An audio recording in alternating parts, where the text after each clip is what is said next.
Macky Sall daal dina koy def xamle ni changement yoo xamante ni jamono ji am na ca biir APR ku ci mel ni Abdou Mbow kenn gisaatu ko ci poste yoo xamante ni njortee soon nañ ne danañ ko daal di jox waaye ñu daal di gis ay tête yu yees ku ci mel ni Amidou Anne moom ñu daal di koy jël daal di koy dugal foofee nga xamante ne ni moom moo daal di nekk ca APR daal di koy jox nag ab taxawaay goo xamante ni taxawaay gu mot sëkk la jamono joojee moom commissaire Sadio daal di ne lépp loo xamante ne ay métit la ak ay xeetu violence yoo xamante ni booba ak léegi nag ñu ngi ko doon dund parti bii di APR ñoom ñooñu ko daal di teg Amidou Anne ñu daal di koy defal nomination stratégique APR di defaraat li nga xamante ne ni moom moo daal di ñeel ab tooguwaayam Alaaji Rawaan naka ngay jàngatee boobule situation bu ñuy di sàkku ñu daal di nërmeel parti bii di APR waxtu boobu APR moom mu ngay gën a jekkalaat li nga xamante ni moo di toogaayam. waaw dama doon xoolaat en fait APR man je pense que dans ce pays dissoudre nañu parti pour moins grave que li nga xamante ni moom la ñuy njort ne ñu bokk APR loolu lañ def ci réew mi Pastef je pense appel à l'insurrection lañ waxoon ne moom la def pour ñu mën koo tas appel à l'insurrection boo xamante ni la vérité mooy que ni appel à la résistance la woon boo xam ni constitution moom moo ko consacré waaw donc bu ñu defee parallélisme des formes je crois que li nga xamante ni njort nañ ni ñi bokk APR loolu lañ def ci réew mi c'est beaucoup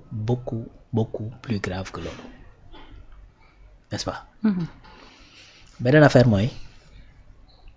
man dama jàpp ne aujourd'hui su fekkoon ni li nga xamante ne war nañ koo doxal ci lu jëm ci wàllu sunu deniers publics ci lu jëm ci wàllu gestion ancien régime bi sànq maa ngi koy brosser buñ ko defoon yàlla xam na ni la question même ndax dañu war a dissoudre rek duñ dissoudre du posé wu parce que les gens n'auront pas de temps pour di xool naka la ñuy restructurer woo non seulement la nomination de Amidou Anne yaa ngi koy wax poste stratégique et tout ça mais également son âge pourquoi Macky jëlul ay pas yi nekk APR def leen à ces postes ñoo ëpp expérience ñoo gën a yàgg ci politique et cetera pourquoi parce que le gars est en train de se projeter même comment ça se fait que dans ce pays APR war a mën a am la possibilité de projeter wu dans l'avenir alors que ce parti là lépp loo xamante ni dañ naan moo nekk problème fii ci biir réew mi c'est-à-dire c'est le régime moom moo ko indi c'est la imagine rek Binta tey les dossiers judiciaires yi nga xamante ni moom la ñuy wax les différents rapports yi nga xamante ni moom moo existé c'est-à-dire tey su fekkoon OFNAC la mu waroon def ma ngi koy def te loolu ñu war koo diligenter parce que dafa bokk ci réforme ak les lois yi nga xam les propositions de loi yi nga xam ne dafa war a dugg à l'Assemblée nationale pour réformer OFNAC ben je pense que gars yi doon nañ mën a tal leneen lu dul de restructurer ay partis et puis di def des paris sur l'avenir di fal ay jeunes pour que ñooñu mën a taxawaat parce que effectivement nomination yi y a pas que Amidou Pape Malick également dañ ko jox d'autres responsabilités dans le parti effectivement voilà donc je pense moom mooy jiite léegi seen coordination des cadres bi xam nga loolu c'est-à-dire c'est un indicateur ils sont en train de mettre à la place des jeunes pour que ñooñu mën a mener ay combats politiques des jeunes yoo xamante ni tey encore une fois il y a des dossiers yoo xamante ni bu tegu woon ci table bi am na ci ñoom ñoo xamante ni tey dinañ tal leneen le dossier Pape Abdoulaye Touré buñ ko poursuivre woon wala par exemple le dossier Prodac am na ci yoo ñoo xamante ni ci seen biir tey ben duñ tal ay nomination ci ay postes politiques quoi effectivement voilà donc raison pour laquelle effectivement c'est juste que dafa am ay lenteurs yu am ci réew mi moo war a mën a tax gars yi dem ba toog ba daal di jëlaat regain de confiance mën a ñëwaat taxaw n'est-ce pas donc dissolution bi mënoon naa sax bañ a nekk effectivement am acuité bi mu am bien que encore une fois di parti Pastef tas nañ ko fi alors que li ñuy njort ne li ñu ko njortaloon lu pire la ñuy njortal tey parti bi nga xamante ne moom mooy APR du dëgg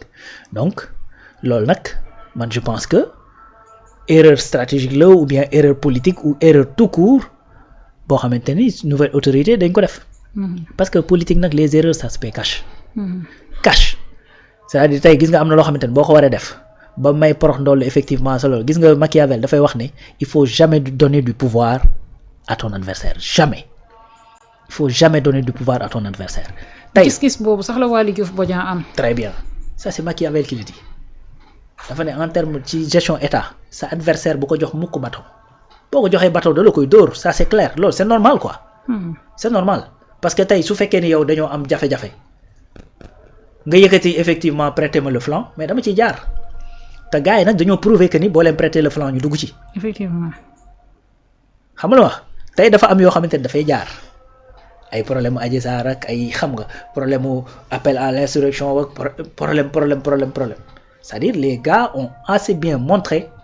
que ni yow boo leen prêter le flanc wala nga may leen lu toll ni tarafatal ay ñu jaar fa boo leen mayul sax ñu créer la ay affaire combien de personnes le régime APR créer ay dossiers combien de personnes. combien de personnes la yor seeni dossiers xamal leen ni yor naa seeni dossiers teg ci conc di la manœuvrer. boo ñëwee jébbalu suñu bàyyi. voilà donc ñooñu wane nañu assez effectivement seen ñàkk état d'âme ci lu jëm ci wàllu politique ak ñàkk état d'âme ci ki nga xamante ne moom la ñuy jàkkaarloo comme adversaire. donc kooku également boo jàkkaarloo ak moom il faudrait que sur ce plan-là nga def loolu parce que politiquement c'est des stratégies mais également c'est des nu ma koy tuddee c'est des opportunités yoo xamante ni il faut les saisir. parce que ki nga xamante ni daa dem gis nga tey da nga daan gis ku taxaw naan la de toute façon Ousmane yóbbuwuñ ko sàngam. moo fa demal boppam. waaw bien que tout le monde avait compris que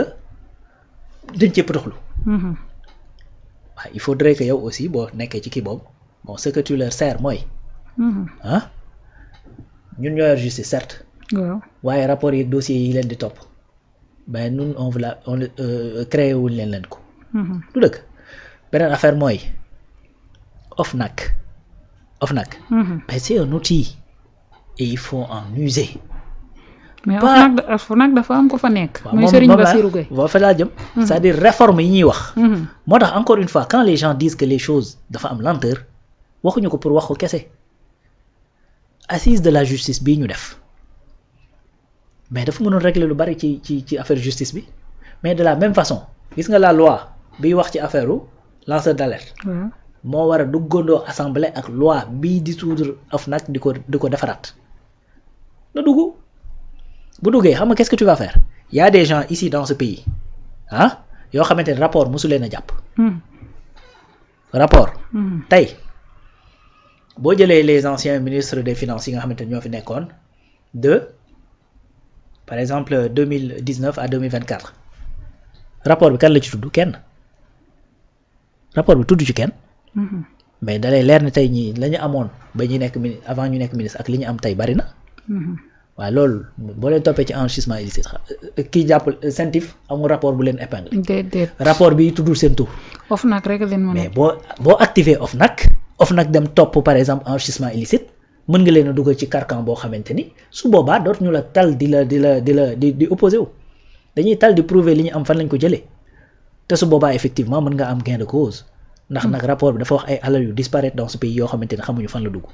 te loolu duggul ci géej gi. gasuñu ko suul ko n'est-ce pas. donc ci ay poche nit la ne ci ay loxoy nit parce que ay nit dafa nekkoon di dogal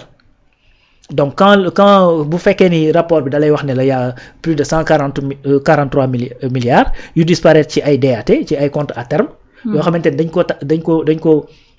dañ ko casser même avant l'échéance. mais loolu kase wuñ ko pour jël alal jooju dem maye ko wala pour jël alal jooju dem sànni ko ci géej gi wala pour jël gas ko suul ko déedéet. am na fu mu dem.